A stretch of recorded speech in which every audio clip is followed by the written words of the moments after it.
exatamente às 5 horas. Vamos nos esforçar para não atrasar os webinars no futuro.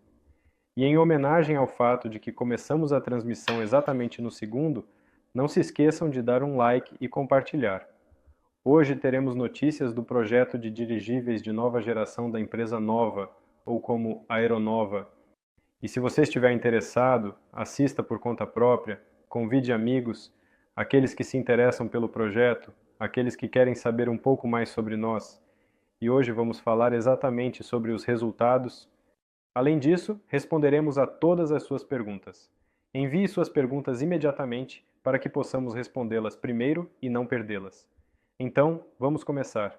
Fiodor, por favor, conte-nos o que aconteceu de interessante na empresa na última semana ou, de modo geral, no último período e o que podemos esperar em breve. Saudações a todos.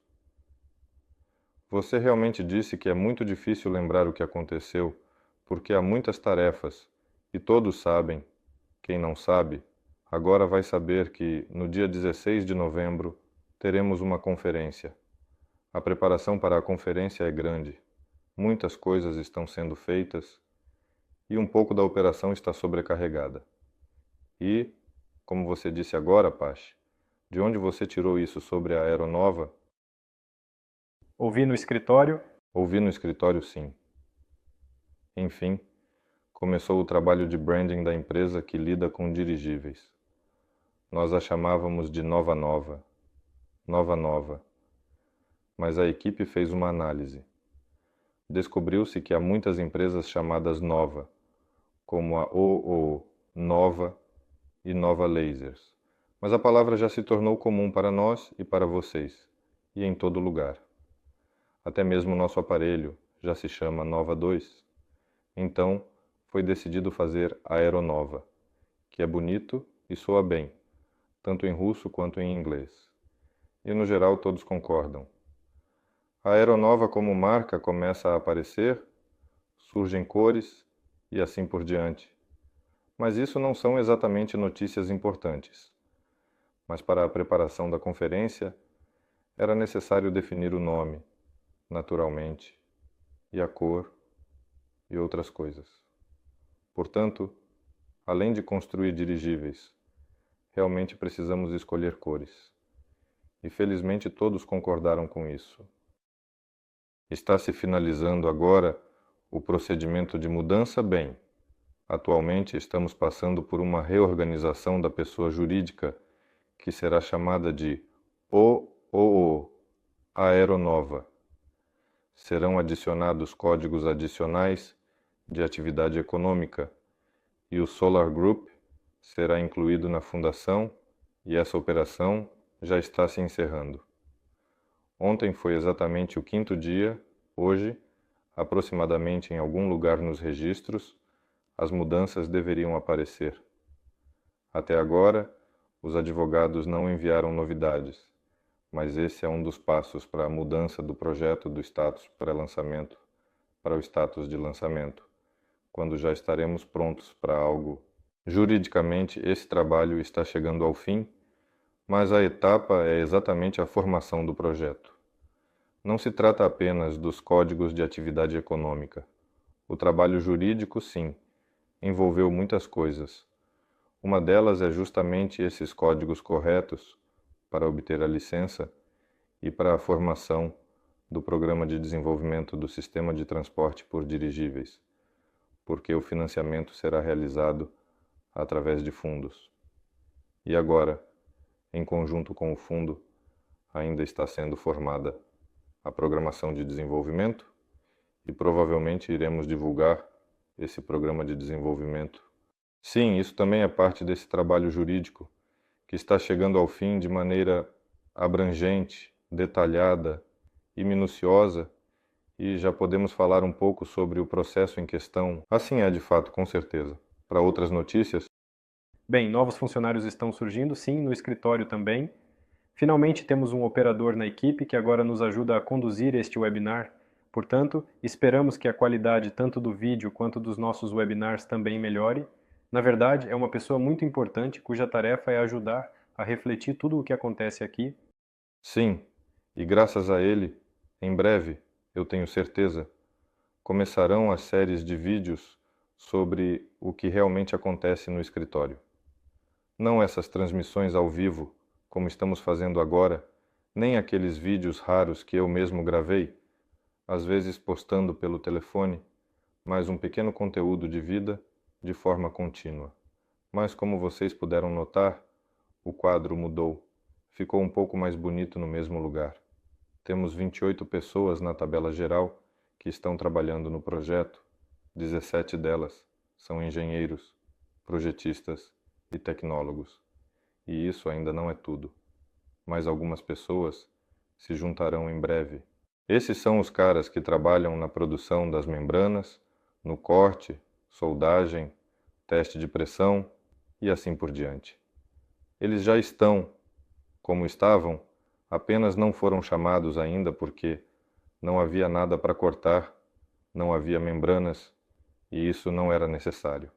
Mas já está na hora de iniciar o processo, antes do ano novo. O entendimento já começou, naturalmente, mas para que na primavera possamos começar a cortar, digamos, a membrana que precisará ser soldada no verão e lançada no outono. Em resumo, é hora de iniciar o processo, exatamente a partir dessa formação da produção já agora. E mais algumas pessoas se juntarão. Um eletricista, por exemplo, veio recentemente também.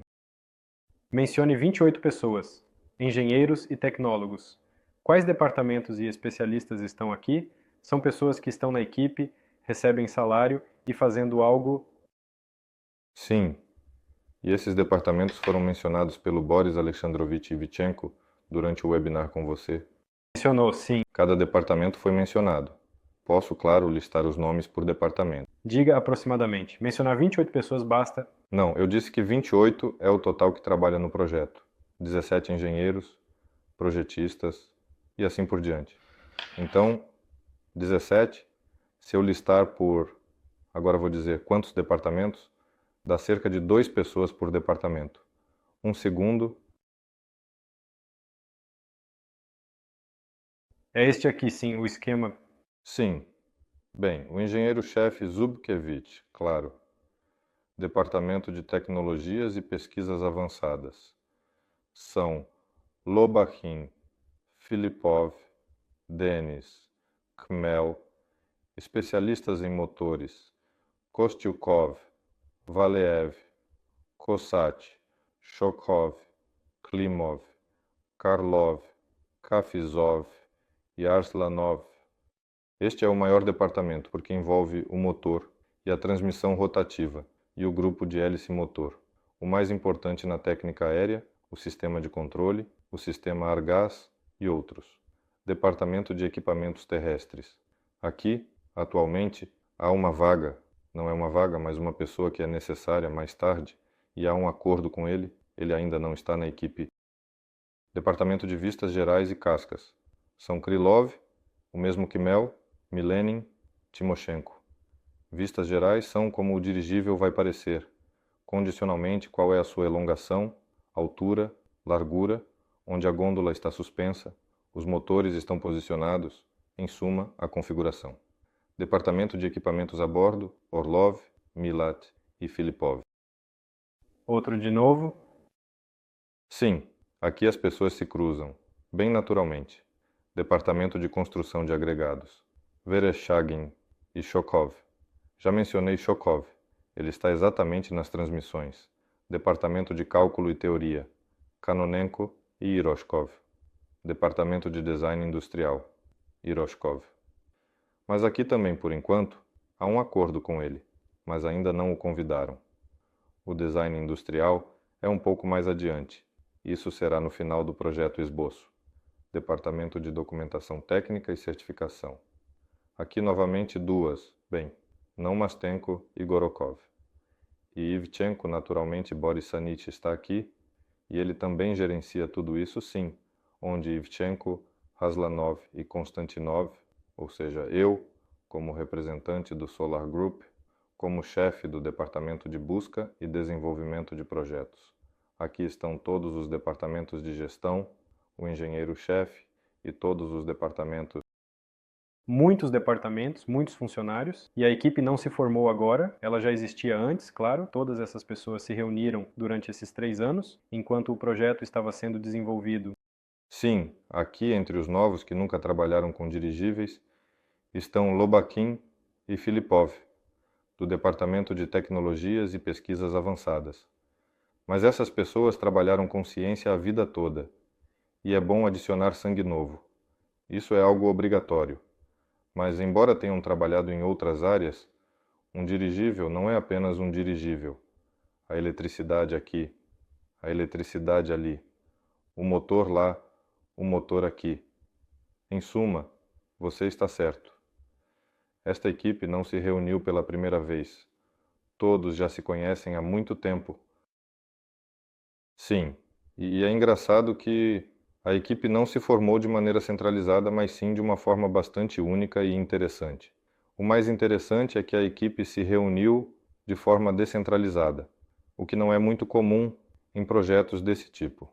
Assim, Ivchenko, Zubkevich e Kmel trouxeram parte da equipe, cada um com suas próprias especialidades e experiências, enquanto Ruslan Arslanov trouxe sua própria equipe, que já tinha uma vasta experiência em aviação.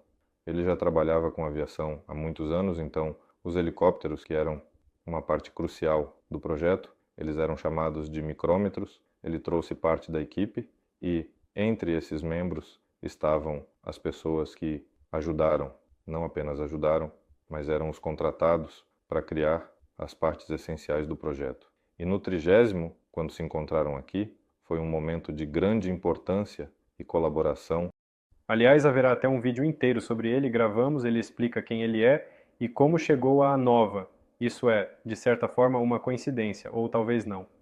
Ele sempre trabalhou com inteligência artificial, sabíamos disso, e então, de repente, descobrimos que ele desenvolveu sistemas de controle para helicópteros. E um sistema de controle mais inteligência artificial é exatamente o que precisamos no mundo moderno.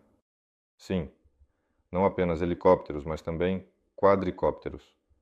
Helicópteros no Irã, cópteros na América e aqui na Rússia. De alguma forma, ele se deparou com dirigíveis. Aliás, temos Lobaquin, Filipov, Milat e Orlov. Orlov também não havia trabalhado com dirigíveis antes. Já contamos 4. Assim, parte da equipe veio com os principais dirigibilistas, parte da equipe veio com Ruslan e Filipov Denis, que é técnico em rádio. Através dele também vieram alguns caras que antes trabalhavam com a empresa Augur, em dirigíveis, a U-30, sistemas de controle para dirigíveis. Denis Filipov é, na verdade, uma pessoa bastante famosa. Em círculos restritos, ele tem 25 mil assinantes no YouTube. E não são apenas pessoas que assistem a vídeos sensacionalistas. Ele não edita os vídeos, apenas faz experimentos em vídeo e publica, sem comentários ou algo assim. Há uma audiência muito específica, e ele é bem conhecido, sim. E quando ele postou algo sobre dirigíveis no canal, todos começaram a escrever para ele. E as pessoas que assistiam eram aquelas que também construíram os AU-30, então isso começou a se desenrolar e, em suma, ele convidou para o escritório, nos encontramos e assim a empresa se reúne de todos os lados. Então a equipe está formada e o trabalho já começou. Eu sei que já foi elaborado algum plano para o ano ou por quanto tempo, sim, quem fará o quê. Você pode compartilhar isso em detalhes ou sim, não é apenas um plano. Na verdade, estamos começando a formar um ambiente dentro do qual tudo está sendo desenvolvido, pelo menos os padrões de organização, de acordo com os quais a criação, estruturação, armazenamento e modificação de informações ocorrem. Existem informações administrativas de projeto e auxiliares, isso é muito importante porque um dirigível consiste em 1 milhão de detalhes, por assim dizer. Cada um deve ter seu lugar, seu desenho, sua versão, seu nome, acessos a tudo isso. É claro que falamos que a Teflex nos fornecerá tudo isso, mas com a Teflex isso será em algum momento, não amanhã, por assim dizer, e o trabalho já está sendo feito agora, e mesmo assim, para colocar algo na Teflex, algo deve aparecer. Ou seja, esse ambiente foi criado, e as regras do jogo, por assim dizer, foram estabelecidas. E de acordo com essas regras, sim, o trabalho já começou. Está sendo feito em todos esses departamentos. O trabalho já está em andamento, sim. Quando as pessoas foram contratadas, a condição principal era que as pessoas só eram necessárias quando havia algo a ser feito. Ou seja, se a pessoa é maravilhosa e suas funções são excelentes, mas não precisamos dela por enquanto, então não precisamos. E você fala sobre o plano Vadim Zubkevich. Primeiro, foi criada uma estrutura de divisão do dirigível. Claro, o dirigível foi dividido em partes principais, e essas partes principais foram usadas para organizar os departamentos, e depois, em cada departamento, tudo isso é detalhado, detalhado, detalhado. Em suma, a estrutura de divisão foi criada, os departamentos foram formados, todos entenderam suas áreas de responsabilidade e um plano foi elaborado desde o momento atual, onde estamos, até o momento do voo, testes e certificação deste aparelho, e este plano completo já foi revisado e aprovado por todos. Ele agora está se transformando em um cronograma. Bem, nessa diagramação, sim, mas o plano existe. Se você estiver interessado, posso até ler algo dele. Só preciso encontrar primeiro. Vamos ver, talvez eu não saiba, talvez não seja correto disponibilizar isso publicamente. Em casa seria interessante para todos verem, veja você mesmo. Bem, então posso ler algo. Na verdade, é melhor que o Zubkevich conte detalhadamente e completamente sobre as etapas do trabalho, o início, a duração e o resultado. Assim, a tabela se apresenta começando pelo esboço do projeto, incluindo detalhes importantes e significativos do processo de trabalho e desenvolvimento do projeto em questão. Tem definitivamente muitas linhas e bastante colunas lá, sim, realmente, de fato, e realmente. Esboço do projeto, definição dos parâmetros principais, resumo detalhado de peso, momentos de inércia, cargas nos agregados, definição das características aéreas, definição da dinâmica do aparelho, simulador de voo, esquema estrutural de força, suspensões, assentos, pilotos, passageiros, interiores, design e exterior. Design da gôndola, cálculo de rigidez e resistência, construção da parada, cálculo, bancada de trabalho, transmissão, sistema de combustível, sistema de lastro, esquema estrutural, cálculo de rigidez e resistência, esquema estrutural, construção da carcaça. Então, vamos passar pelos principais pontos.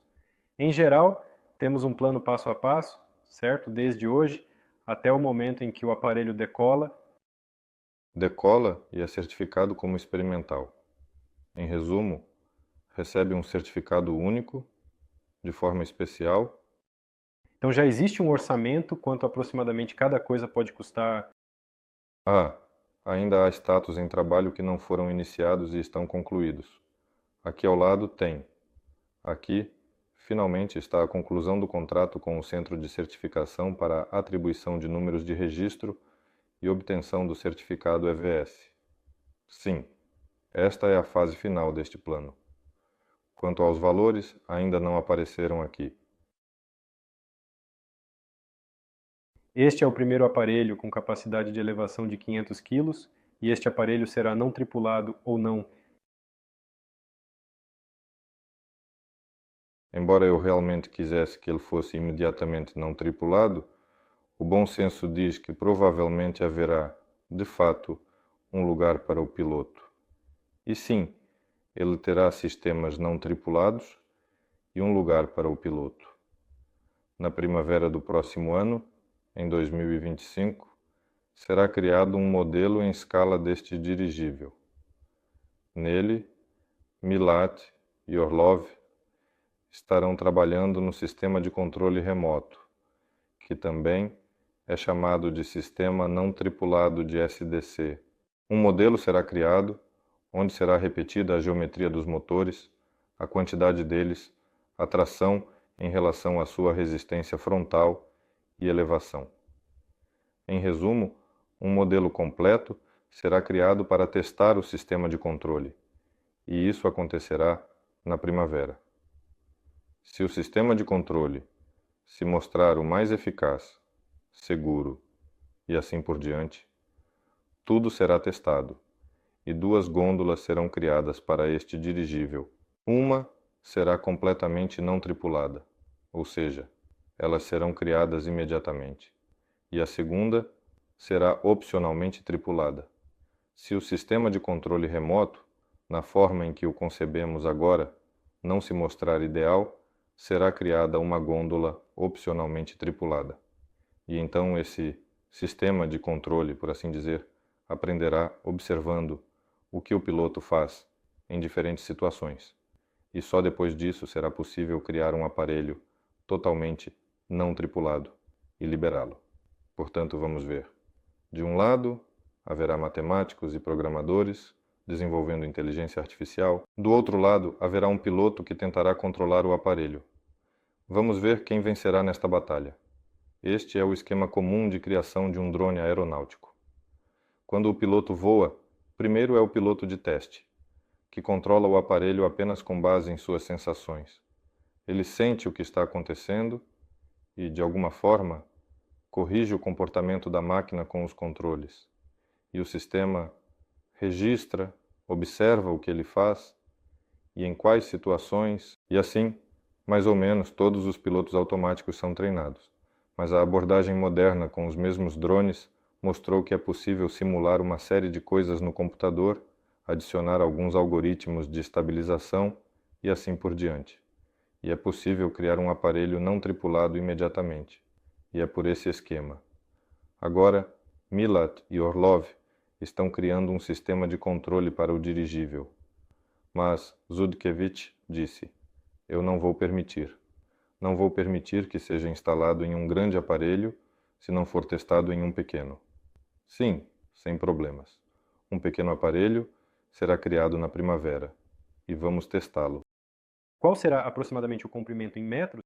Eu não consigo dizer. Posso dizer em metros cúbicos, mas não consigo dizer em metros.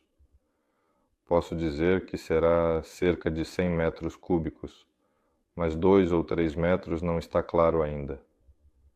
É um aparelho pequeno, mas em geral, se for 2, 3 ou 5, será grande o suficiente. Visualmente, será um aparelho grande e sério, capaz de acelerar rapidamente, manobrar e carregar uma carga útil de cerca de 20 quilos, mas até 50 quilos, sem problemas. Ou seja, eu entendo corretamente que na primavera teremos em grande medida um drone não tripulado que pode transportar aproximadamente cerca de 20 quilos de alguma carga, mesmo que seja um modelo experimental, mas, digamos, aproximadamente. Isso nem é experimental, é apenas para o aprimoramento do sistema de controle. Sim, para aprimoramento, mas em grande medida ele pode ser usado para fins comerciais. Ele poderia entregar comida, voar por Moscovo ou levar algum kit de primeiros socorros para lugares de difícil acesso. Vamos ver o que vai sair disso. A eficiência do dirigível realmente aumenta com seu volume. E de fato, um volume tão pequeno, ser um drone comum com hélices, é mais fácil. Então, para que serve um dirigível desse tamanho? A questão é se ele conseguirá permanecer no ar. Se ele puder percorrer 500 ou 1000 quilômetros, então isso é um indicador da eficiência do drone, Isso, mas ele será não tripulado, certo? sim, ele será não tripulado e servirá para aprimorar o sistema de controle. Ele será criado, a estrutura será feita do mesmo material, o sistema de ar e gás usará as mesmas válvulas e ventiladores, ou seja, ele irá replicar completamente um grande dirigível. E não será apenas um brinquedo, será uma máquina séria. Um brinquedo, sim. Parece-me que há muitas aplicações comerciais. Vamos ver. Ele será muito mais sério do que o aparelho criado na África em conjunto com os franceses, que já está funcionando comercialmente lá. Ele será mais sério, muito mais sério. Deveríamos aplicá-lo de alguma forma? Podemos entregá-lo aos africanos, se eles gostarem de transportar medicamentos com pequenos aparelhos. Na verdade, você sabe que os drones de carga, pelo que entendi, voam com carga, se Deus quiser, por cerca de 20 minutos. Se o dirigível conseguir voar por pelo menos 3 horas para que você precisa de um dirigível, certo? Entendi, eu sei disso. Na nossa época, tentamos calcular isso nós mesmos. Inicialmente, a ideia era construir, mas quando começamos a calcular tudo isso, decidimos nem construir. A ideia era um traje, naturalmente. Não exatamente como o Homem de Ferro, mas apenas um meio de transporte pessoal voador com motores elétricos limpos. E lá, não conseguíamos mais de 20 minutos de forma alguma e decidimos que isso não era muito interessante. Embora no mundo todo essas coisas estejam sendo feitas, mostradas em exposições, dizendo que é assim, enquanto todos aqui silenciam que só dura 20 minutos no máximo. Alguém não está em silêncio. Alguém diz que isso não é sério. Na verdade, 20 minutos. Bem, simplesmente limitar isso é sério. Na verdade, sim, isso pode ser ainda nosso, de fato. De acordo com as limitações na mente, quando você entra no carro, dizem que você tem apenas 20 minutos de combustível. Parece que é impossível se mover. Mas, por outro lado, se você se desloca pelo ar a 150 km/h em linha reta, 20 minutos é uma distância considerável.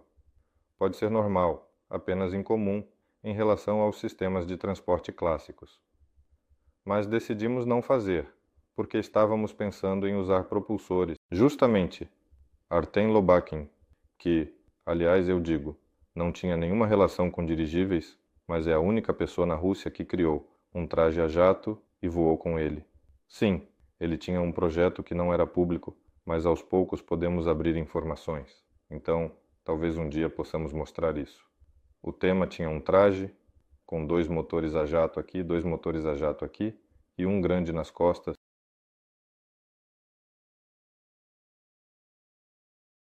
Seria interessante ver. Existe um vídeo?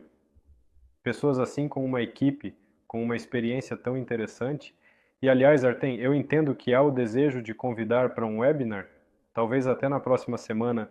Sim, eu realmente pensei que hoje nós com Artem iríamos nos sentar e discutir o que postamos no vídeo no laboratório, onde ele mostrou seu sistema de vácuo e como ele usará isso para ajudar no projeto do dirigível, criando um sistema para purificar hélio, criando a aplicação de vários materiais. Enfim, os construtores têm ideias, mas não estava claro quem iria realizá-las, porque são institutos de pesquisa científica sérios, que atualmente estão em um estado bastante lamentável em nosso país. E Artem tem seu próprio instituto de pesquisa científica, e ele disponibilizou todo o instituto para o projeto. Disse que a área era com vocês, o equipamento, o conhecimento, as experiências, as mãos eram com ele, e nós concordamos, sim. E hoje eu queria discutir isso com ele. Mas hoje é o aniversário de 1 ano da filha dele e eles estão celebrando. Então é uma razão respeitável. Talvez na próxima vez.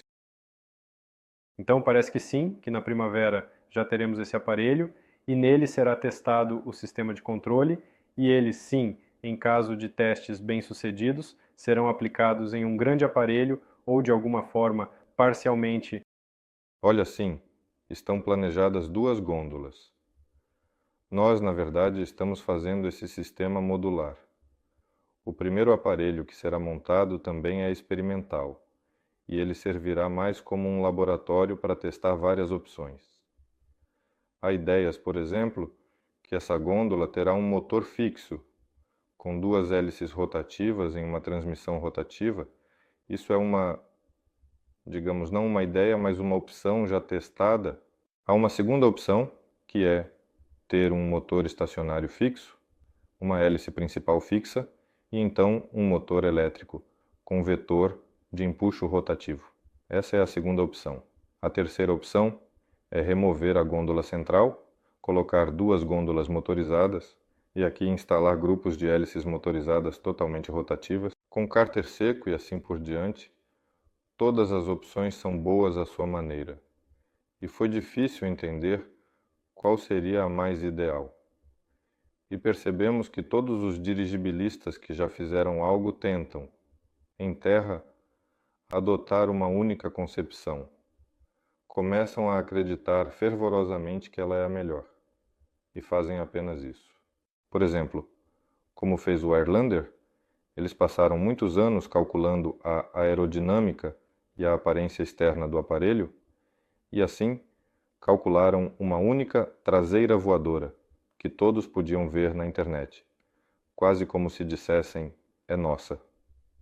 Eles a montaram, levaram para a rua e com uma leve brisa o Airlander virou e caiu.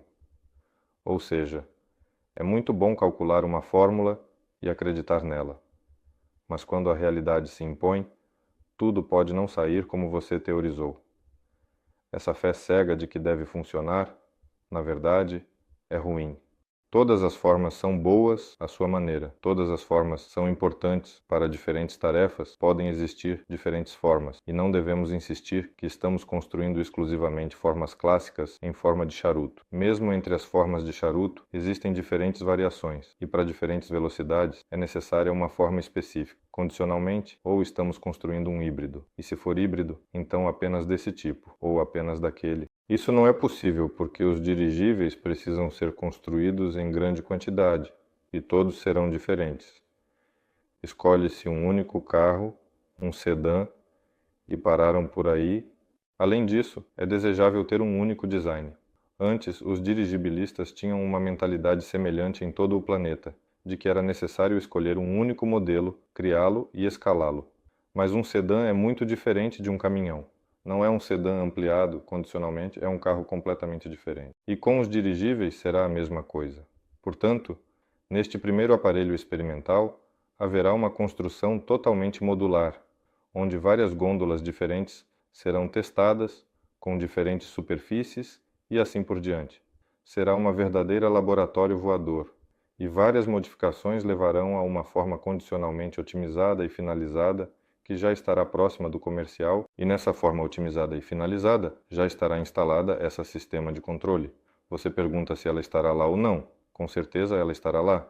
Se será a principal ou uma duplicata, dependerá da modificação, ou seja, ela pode ser a principal se for uma gôndola de um aparelho totalmente autônomo, ou uma duplicata se for opcionalmente pilotada. Ou seja, se for necessário que uma pessoa responsável execute uma tarefa crítica e não se pode confiar totalmente na máquina, esse sistema ainda estará lá para ajudar, monitorar e interagir.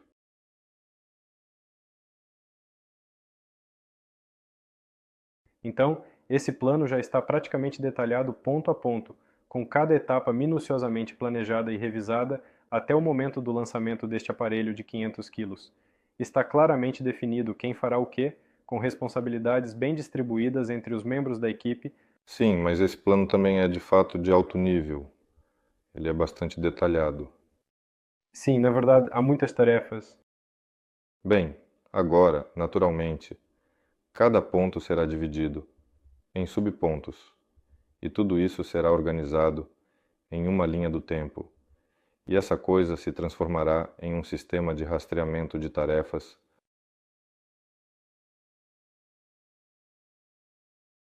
Algo mais interessante aconteceu esta semana? Estou tentando lembrar. Houve algum teste no laboratório? Os testes no laboratório não pararam.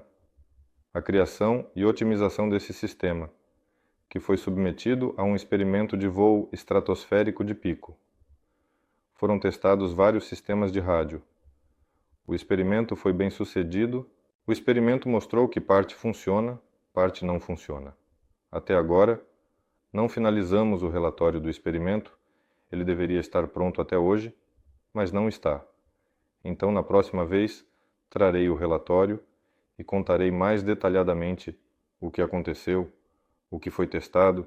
Em geral, estou aguardando o relatório. Assim, na laboratório, este foi o primeiro experimento.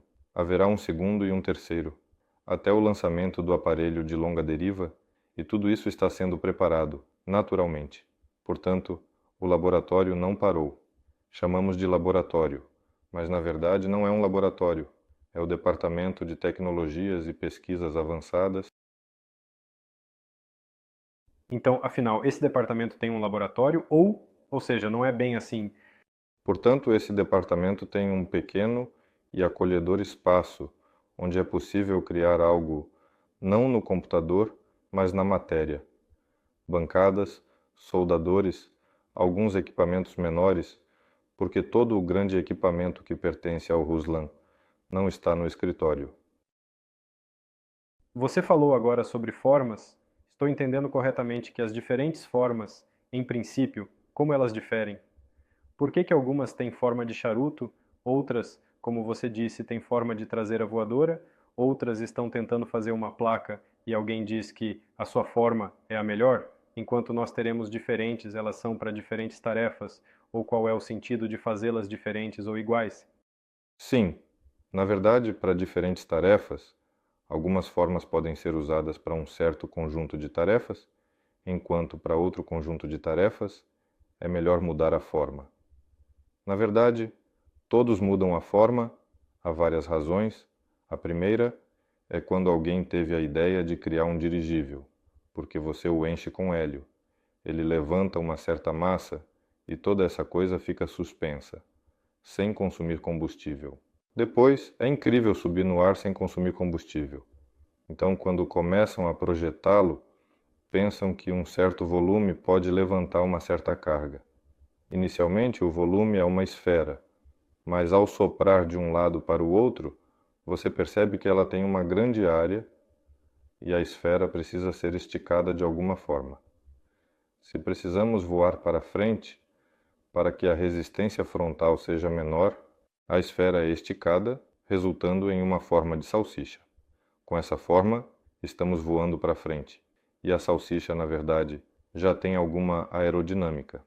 Se você levantar a salsicha, ou melhor, o charuto, 1,5 graus e um pouco a ponta para cima, já aparece a força de sustentação aerodinâmica.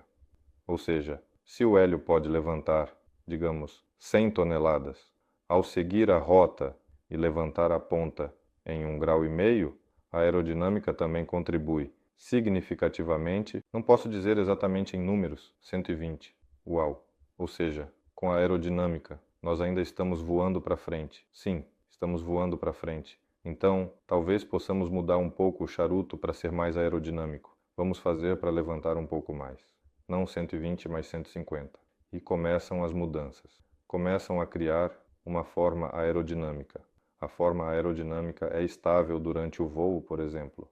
Ela se torna assim porque é aerodinâmica. Mas em uma situação estática, por exemplo, quando ele simplesmente está lá, a função de um dirigível é uma das de levantar uma certa carga e pairar. Estaticamente, equilibrar a forma já se torna mais difícil, porque ela não foi criada para estar estática, mas sim para a dinâmica. Isso é um. 2. Há também a ideia de que, poxa, a salsicha é grande, ou seja, precisamos levantar 100 toneladas. Fizemos um charuto de 100 toneladas parece enorme. Como podemos reduzi-lo? Bem, vamos transferir um pouco da estática para a dinâmica, ou seja, em vez de 150, fazemos de 100 para 70 e pegamos 30 da aerodinâmica. E novamente as salsichas são visíveis, a forma muda para algo já híbrido, de certa forma. Mas a escolha híbrida, novamente, depende da velocidade. E a que velocidade vamos voar? Se há uma velocidade de até 100 km, frequentemente uma forma é naturalmente aerodinâmica, acima de 200 é outra, e até 300 é uma terceira, mas essa já é uma forma diferente. Há pessoas que pensam de maneira radical e elas dizem que os charutos são assim, têm um certo volume, enquanto um disco, se feito, parecerá visualmente muito menor, mas o volume será o mesmo. Esse é um pensamento sobre a redução de tamanhos. Precisamos torná-lo menor. Por quê? O céu é enorme, há muito espaço e, em geral, é livre. Podemos fazer coisas enormes. Mas há essa mentalidade de que precisamos fazer algo em forma de disco. Qualquer forma discoide, até mesmo um charuto, tenta se virar assim. Ou seja, se há um certo volume de algo que deve flutuar, surge o eixo mais longo, ao longo do qual o gradiente deseja se distribuir com a máxima diferença, de maneira significativa. Portanto, a esfera não pode se distribuir em nenhum lugar. Os eixos são iguais em todas as direções, em relação aos seus lados. Um charuto tem apenas esse eixo. Ele tenta flutuar assim, e é mais fácil estabilizá-lo. Já o disco não tem um eixo específico, mas sim um plano inteiro, e ele tenta flutuar por qualquer um desses lados. Ou seja, se um charuto tem apenas duas opções, ele quer flutuar assim ou assim. Se você pendurou um peso aqui, pronto, ele não pode mais se mover. Já estabilizar um disco se torna ainda mais difícil, então, em geral, vem tudo isso, né? Vamos fazer um disco, vamos fazer um híbrido, vamos fazer não um charuto, mas um charuto duplo. Tudo isso são desejos que, na verdade, não estão muito relacionados, mas é curioso em relação à tarefa. Ou seja, se a tarefa fosse resolver um problema específico, a solução de um problema específico, de qualquer fórmula matemática, provavelmente teria uma única solução, a menos que se trate de um sistema de equações, matrizes e outras questões. E o dirigível é construído para atender a essa tarefa. Se é necessário criar uma aerodinâmica que suporte um determinado peso a uma determinada altura, com uma certa velocidade, esse é um aparelho, sim. Se for algo pesado e barato, próximo da Terra, é um aparelho completamente diferente, é uma forma clássica, claro, e assim por diante. E todos tentam criar, provavelmente, algo único e ideal, sabe? Eu acho que ainda... Eles querem fazer algo necessariamente incomum, porque a criação de dirigíveis não é barata e, bem, é preciso atrair investidores para esses projetos, para os empreendedores que os fazem. E eles tentam fazer, o principal é que ele seja assim. O principal é que não seja um charuto comum, mas que seja bonito. Esse é o dirigível. Isso é um vírus, não sei como chamá-lo, um distúrbio mental de escala planetária. Antes, engenheiros se ocupavam da construção de automóveis, agora são os designers, e isso é muito assustador, muito assustador. E esse vírus se espalhou por toda parte, incluindo os dirigíveis. Agora, um designer desenhou algo, ou seja, não foi um engenheiro que resolveu a tarefa, como estamos organizando todo o sistema agora. Nossos engenheiros resolverão a tarefa. Mas aqui, um designer criou um objeto bonito. Existem leis da física com as quais é difícil discutir. Agora, não basta que ele voe, é preciso também montá-lo depois. E se falamos sobre alguma produção em série, isso também é caro. Ainda mais, sem dúvida, sim. Com os carros, realmente é a mesma situação? Bem, sim. Um Mercedes de 20 anos atrás é muito mais qualificado do que o que está saindo agora. E os motores? No geral, estamos passando por uma degradação na engenharia. Para falar de forma resumida, criar motores de combustão interna é muito mais difícil do que motores elétricos. E essa tendência que começou com o desaparecimento dos motores de combustão interna e a ideia de que devemos mudar tudo para a tração elétrica. Por um lado, provavelmente é mais ecológico. Sim, mas por outro lado, estamos sufocando uma escola de engenharia, incrivelmente poderosa. Estamos apenas simplificando-a. Bem, sim, a questão é sempre o que vem primeiro: uma solução de engenharia correta ou a possibilidade de ganhar mais dinheiro. Claro, se uma peça sua quebra, você ganha mais, seu custo é menor. Fazer peças que nunca vão quebrar, bem, logicamente, do ponto de vista dos negócios, parece não fazer sentido. Há um mercado. O mercado diz que se um carro quebrar em 3 anos, isso é normal, os primeiros 3 anos, mas é melhor que não quebre, senão haverá perdas de reputação. Eles se ajustam a prazos específicos, como o Fyodor, você também disse que, além de todas essas questões de trabalho, está havendo uma preparação ativa para a conferência. Você pode resumir em 2 palavras o que esperar. Qual será a informação? Quem da nova equipe vai participar? Toda a equipe da aeronáutica, sem dúvida alguma, irá participar. Ou seja, você poderia ir à conferência e conhecer todas aquelas pessoas de quem falamos constantemente que aparecem nos webinars. Todos aqueles que mencionei em voz alta hoje estarão lá. Todos os dirigibilistas, você poderá perguntar algo a eles? Sim, pode ser que haja até mais pessoas, pessoal, porque quando reunimos o NTS, pessoas de fora também vieram. Sim, e é bem provável que muitas pessoas venham. Eu ainda não posso falar hoje o Boris Alexandrovich. Enfim, a Academia de Ciências da Aviação e Aerostática está muito interessada em colaborar, em promover e desenvolver juntos, e assim por diante. Se tudo der certo, vamos assinar com eles, e provavelmente tudo dará certo e vamos assinar.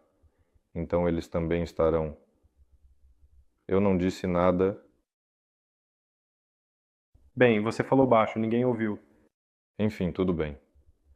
Na conferência, toda a equipe estará presente e, com grande entusiasmo, vamos nos reencontrar com todos os membros, entender quem é doutor, em quais ciências específicas, quais patentes inovadoras existem. Mais uma vez sacudiremos o tema fascinante do que são dirigíveis e para que servem. Analisaremos detalhadamente o que está acontecendo no mundo em geral e onde os dirigíveis se encaixam perfeitamente. Olharemos novamente para os concorrentes, entenderemos o que eles estão fazendo e por que não são nossos concorrentes diretos e o que faremos. Vamos declarar os planos ambiciosos e demonstrar nossa total prontidão para o início completo. Em outras palavras, na conferência haverá informações não apenas sobre o projeto como antes, mas também falaremos sobre dirigíveis, responderemos a todas as suas perguntas e haverá a oportunidade de conhecer a equipe. Portanto, se o tema dos dirigíveis lhe interessa, e com certeza lhe interessa, já que você está neste webinar, não deixe de comparecer. A única coisa é que não sei quantos lugares restaram. Hoje, finalizamos as listas. Lá, com certeza, mais precisamente, agora estão confirmando a presença de todos que se registraram, que queriam vir, e amanhã o número exato já estará claro, já são 500. Provavelmente vamos registrar um pouco mais de pessoas do que 500, porque alguns daqueles que disseram que viriam, de qualquer forma, não virão. Parece que já há quase 1000 inscrições lá. Inscrições quase 1000, sim? Cerca de 500 lugares no total. Sim, 500 lugares e 1000 inscrições, é verdade. E parece que já há 500 inscrições confirmadas, então não há mais lugares. Não, parece que agora precisamos confirmar quem decidiu trazer um acompanhante, é preciso esclarecer isso, e algumas listas estão sendo verificadas hoje, talvez ainda sejam verificadas amanhã, mas parece que realmente não há lugares. Mas ainda há registro, porque, como eu disse, ainda estão fazendo as ligações, então se registre se quiser participar, mas se não houver lugares suficientes, não haverá. E se houver, você virá. Embora alguém possa vir sem registro, nós também pensamos nisso, mas cuidado, pois pode não haver lugar para sentar. Sim, eles vêm sem registro diretamente na recepção, entram e passam por lá. Sim, de qualquer forma, espera-se um número recorde de pessoas conosco.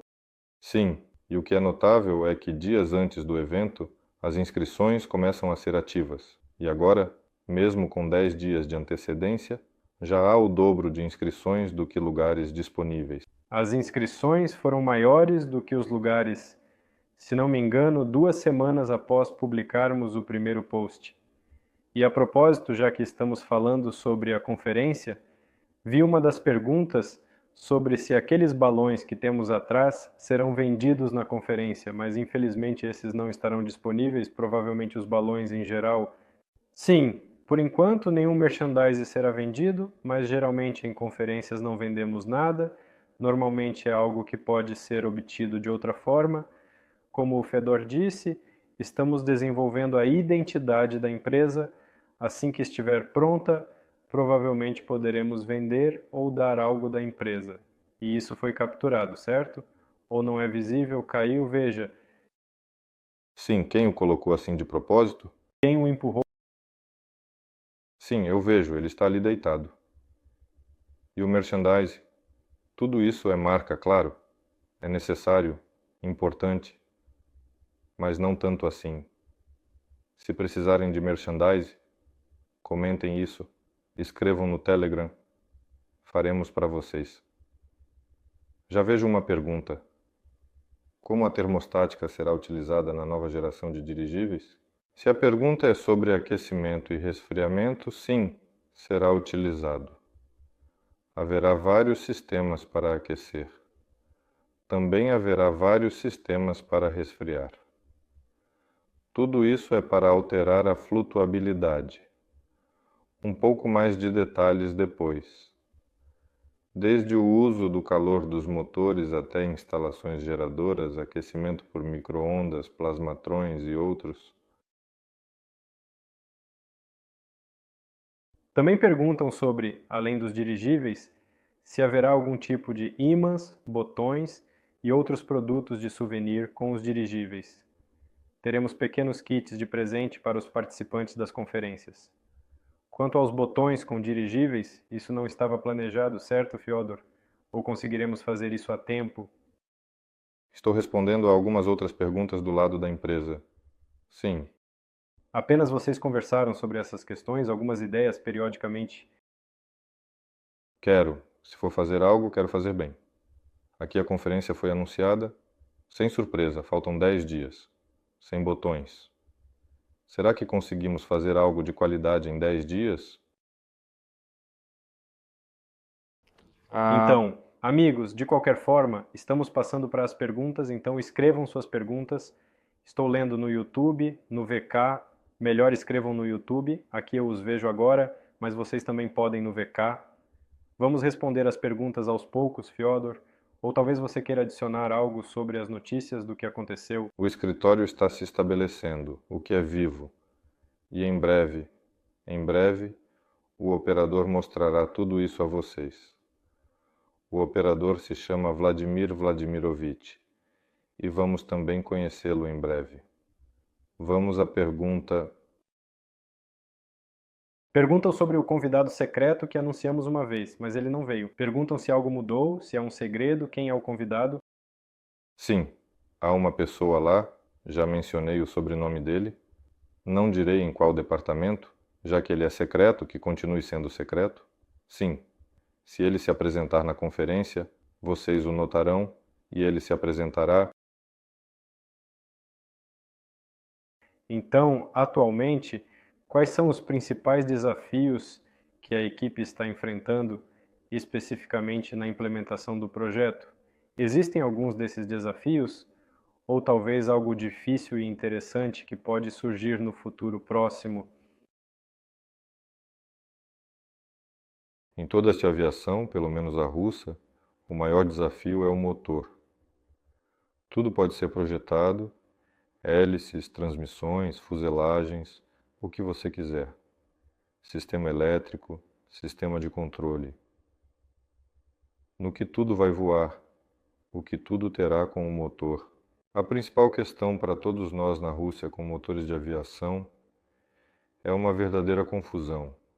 Eu sei que agora, mas eles sempre tiveram esses PND e ONM para a criação de motores, e no Tsam-Baranova, um motor rotativo de aviação está sendo testado em um banco, parte do qual foi fabricada pelo Ruslan, se não foi toda. Na verdade, ele já fabricou todo para si mesmo. O motor Aurus foi realmente desenvolvido pelo NAMI, com PND para sua modificação na aviação, mas eles não falam muito sobre isso, apenas que algo foi conseguido. Outra empresa, não lembro o nome, parece que engenharam um motor de aviação europeu em reverso. Dizem que tudo estará pronto em breve.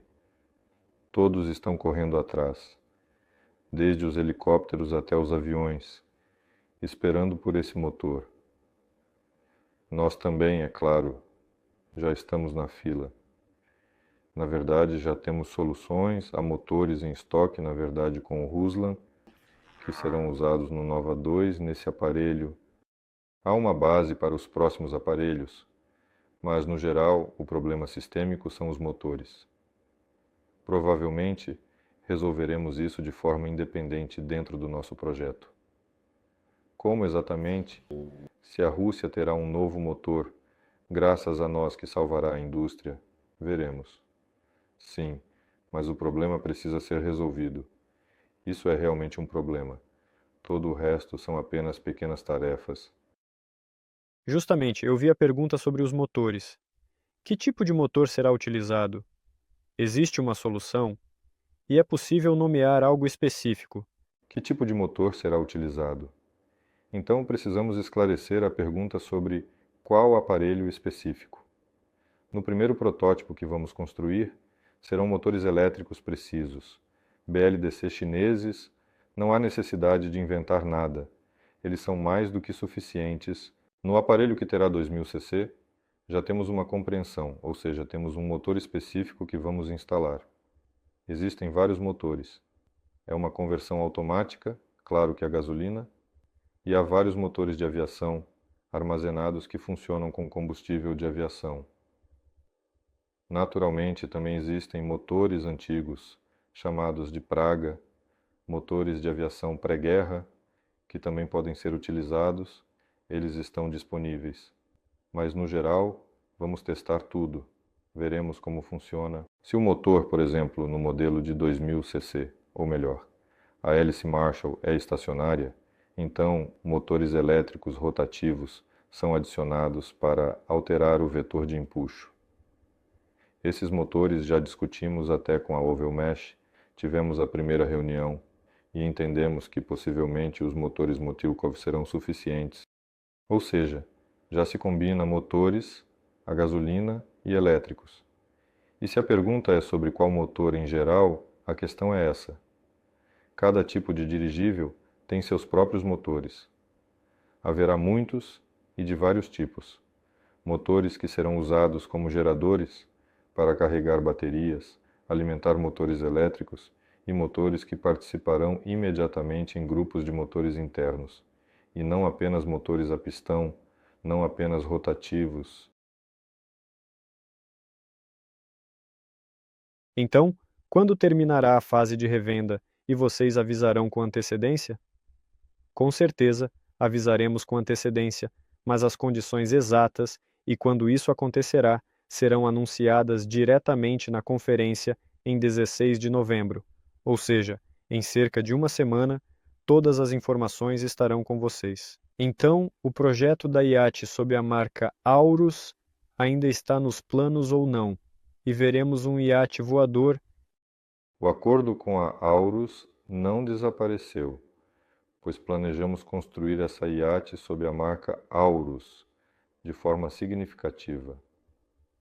Mas decidimos inicialmente focar no modelo de 2000 cc, enquanto o acordo com a Aurus era para 4000 cc, de forma extensiva. Decidimos, portanto, construir inicialmente o modelo de 2000 para, como já mencionei, realizar uma série de experimentos detalhados e minuciosos para que o próximo já seja perfeito, de maneira que tudo esteja absolutamente claro. Em resumo, de forma resumida, do simples ao mais complexo. Assim que entendermos que não há mais riscos e que podemos avançar completamente com a Aurus, porque fazer um dirigível para o presidente, que é o primeiro, geralmente é extremamente complicado, e fazê-lo de imediato, imediatamente em ouro com a Aurus, não é uma boa ideia. Arriscado. Sim. Haverá a transição para a primeira etapa no dia 16 de novembro? Não. No dia 16 de novembro, anunciaremos exatamente as condições para a transição para a primeira etapa e, claro, diremos sobre isso com antecedência. Ou até mesmo a data pequi as condições.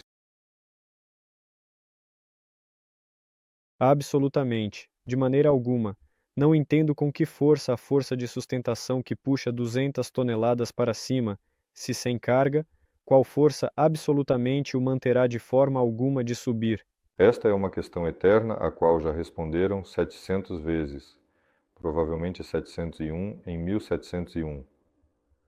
O que é muito importante é que existem muitos sistemas diferentes. Este é um dos mais importantes. A mudança de flutuabilidade do dirigível e existe um sistema de lastro ativo.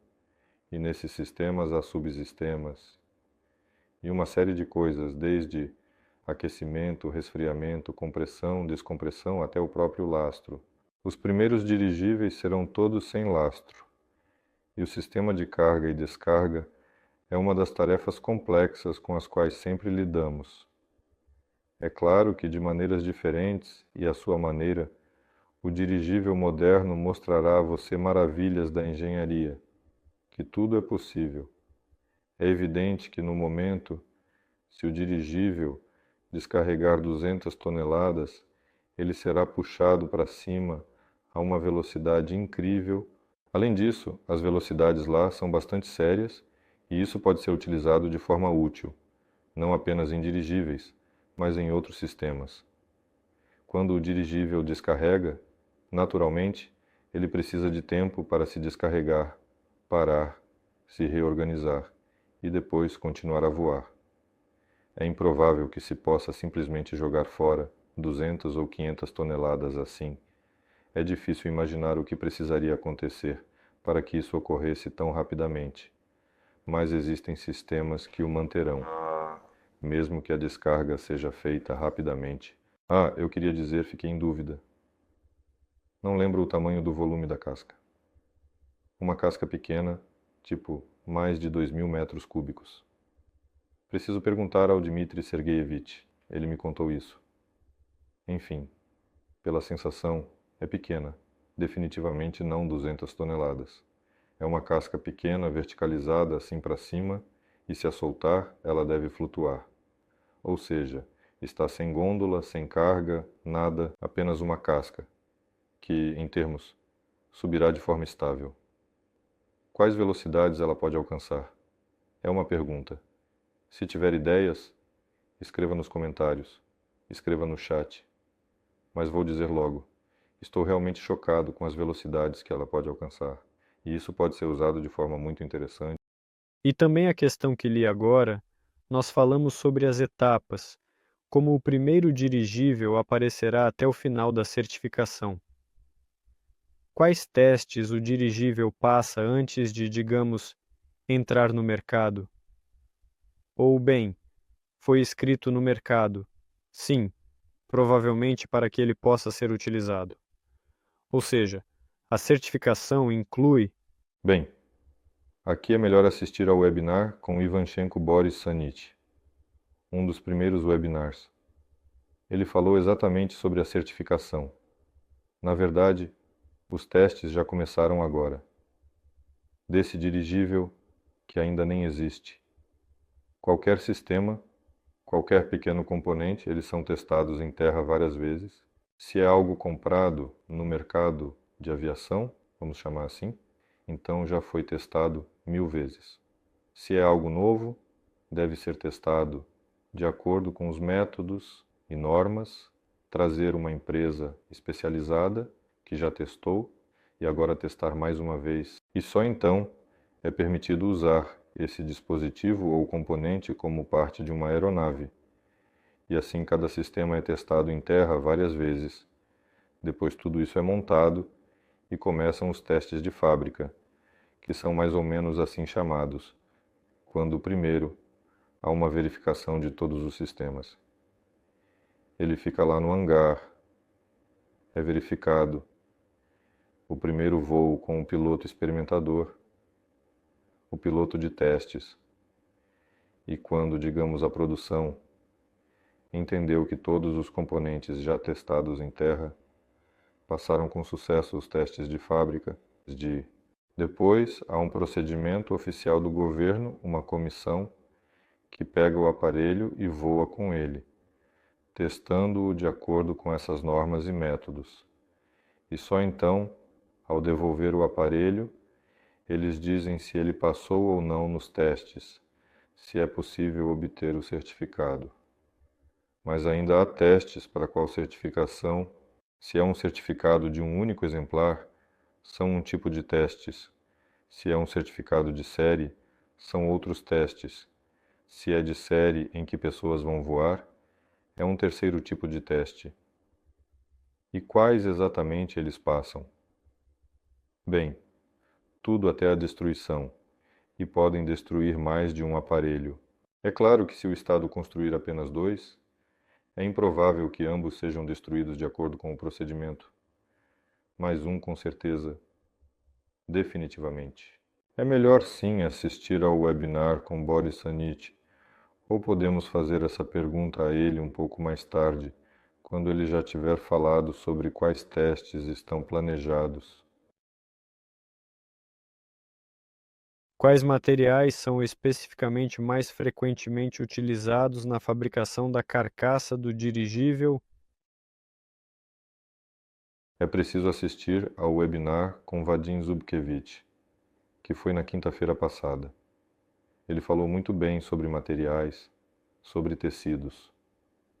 Mas a carcaça, novamente, provavelmente se refere ao dirigível. Existem também dirigíveis rígidos.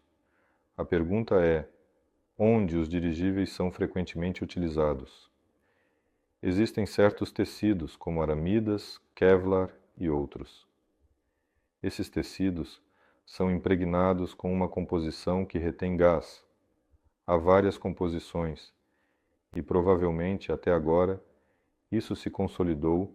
A fórmula é mais ou menos a mesma para todos. Eles pegam esse tecido e o impregnam com esse material, que retém o ultravioleta, e depois cobrem com algo para que o ultravioleta seja retido. Assim, todas as propriedades são obtidas: resistência mecânica, permeabilidade ao gás suficiente e proteção contra ultravioleta. Por favor, consulte o webinar de quinta-feira anterior com Zubkevich para ouvir sobre os nomes específicos dos tecidos, suas características técnicas e o que eles usam para impregná-los. Existem, de fato, os mais comumente utilizados, como foi perguntado, mas eles são pouco usados na realidade porque poucos constroem dirigíveis enferrujados em geral. Agora, apenas começaram a fazer e os chineses, os mesmos Erlanders, estão tentando seguir o caminho já trilhado. Existem tecidos experimentais que foram desenvolvidos na cosmonáutica soviética e russa para aparelhos semelhantes, como dirigíveis, mas para outros planetas, como Marte e Vênus, por exemplo. A fórmula é completamente diferente, e há uma empresa que agora possui essas fórmulas e está pronta para estabelecer esses processos, e será um material mais interessante do que o convencional. Nós também vamos fazer isso. Provavelmente será possível colidir com a floresta sem danos. É necessário construir dirigíveis rígidos. São pequenos. É interessante saber de onde virá o rígido. E lá também há uma compreensão.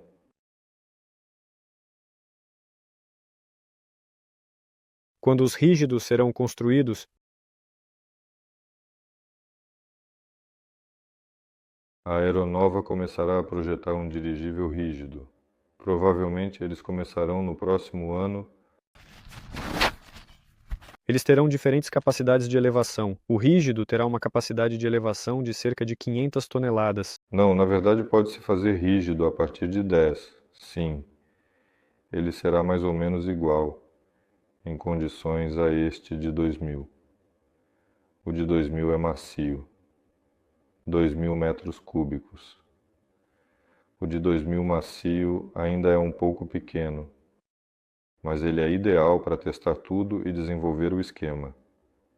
Aqui está o de 10 toneladas. A mesma esquema será aplicada, mas com um sistema de controle. Os mesmos princípios físicos e mecânicos escolhidos. Ele já será rígido, e a tecnologia de criação do rígido será desenvolvida. Primeiro a própria estrutura, além da tecnologia de produção. Ele será um pequeno. Pode-se começar com 10, e depois 50, 100, 200, 300, no máximo 500. Não vale a pena mais. Haverá Nova 2 e talvez haverá Nova 4? Essa é a pergunta. Se estamos falando sobre Aurus, haverá Nova 2 e Aurus. Aurus também será macio. Os submarinos têm os mesmos princípios de mergulho e flutuação. Aqui novamente precisamos chamar Vladimir Zubkevich ao estúdio. Bem, como? A força de Arquimedes atua, naturalmente, lá.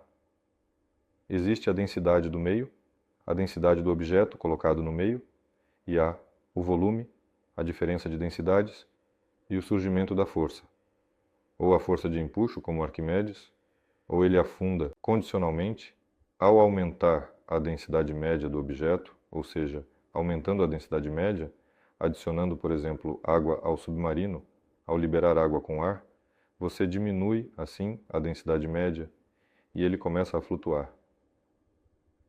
A força de Arquimedes, sim, ela atua tanto lá quanto aqui. Existem construções com base rígida e topo macio. Esquema semirrígido, sim. Há uma opção em que a gôndola está simplesmente na viga de quilha e todo o resto é macio. É uma boa opção quando a gôndola e aqui a estrutura rígida tem a forma de um barco e tudo isso é coberto por um saco macio por cima. Mas aqui é preciso entender que toda a força desse gás de empuxo ainda se dirige para cima, sim, e tudo que está embaixo, o peso, ainda assim sustenta. Então toda a estrutura direciona a força para cima, e é exatamente a parte de tecido que suporta toda a massa.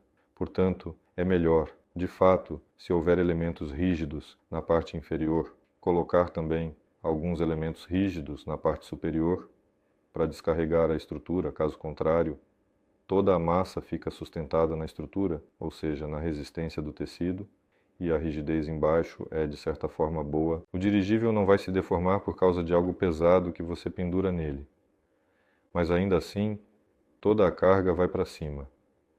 É desejável removê-la de lá de alguma forma. A viga de quilha é feita principalmente para que o dirigível macio não se deforme pelo peso que você coloca nele. Fazer um barco também pode ter sentido, mas é mais fácil montar tudo de forma rígida desde o início. É uma pergunta interessante. Houve a ideia de uma gôndola removível, tipo quadricóptero, ou seja, um dirigível drone com carga, uma gôndola drone com tripulação, que persegue, se conecta, puxa, um tipo de construtor assim? Atualmente, uma das gôndolas intercambiáveis K9-2, projetada por Dmitry Sergeyevich Kmel, é um projeto pessoal dele. É exatamente uma gôndola e um quadricóptero. É um aerotáxi com 4 hélices, que pode voar mesmo sem o dirigível. Mas, novamente, não por muito tempo, como discutimos antes. O alívio aerostático na forma do próprio dirigível por cima permitirá aumentar o tempo desse aerotáxi e, no caso de situações não padronizadas, se algo acontecer com este sistema de ar-gás, a aeronave pode se desconectar e pousar sozinha. Isso é um. E dois, se algo acontecer com as hélices ou com os motores, ela também pode pousar tranquilamente de volta usando hélio. Ou seja, em caso de algum incidente, os passageiros podem se separar do balão e pousar. Sim, existe um sistema de paraquedas de emergência em aviões leves.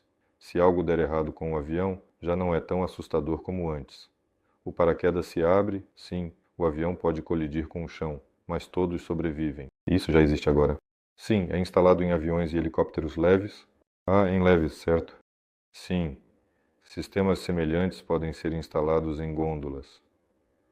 Mas, de forma geral, não faz sentido se preocupar muito com dirigíveis miniatura no início do projeto. É melhor focar em dirigíveis maiores e mais sérios, e depois voltar para os menores, e decidir de maneira mais detalhada como eles serão projetados e desenvolvidos minuciosamente. Grandes dirigíveis podem ser feitos com esses quadricópteros, que podem ser acoplados de maneira eficiente e segura. As mesmas aeronaves pessoais. Este grande dirigível vai flutuar para fora da cidade, as pessoas se reúnem nele, se acoplam de alguma forma, e tudo isso se transforma em um único sistema, gerando empuxo em uma direção de forma segura. É uma fantasia, claro, mas do ponto de vista da engenharia, tudo isso é possível. E segura, vou olhar as perguntas no canal do Solar Group. Vamos construir um resort no Altai? Dirigíveis já estão incluídos no plano da ecossistema. A propósito, sim, eu queria... Quero também ler esse comentário, você sabe até sobre esse projeto. Sim, nós nos comunicamos pessoalmente. Precisamos construir um dirigível turístico para cada região. Essa ideia veio exatamente daqui.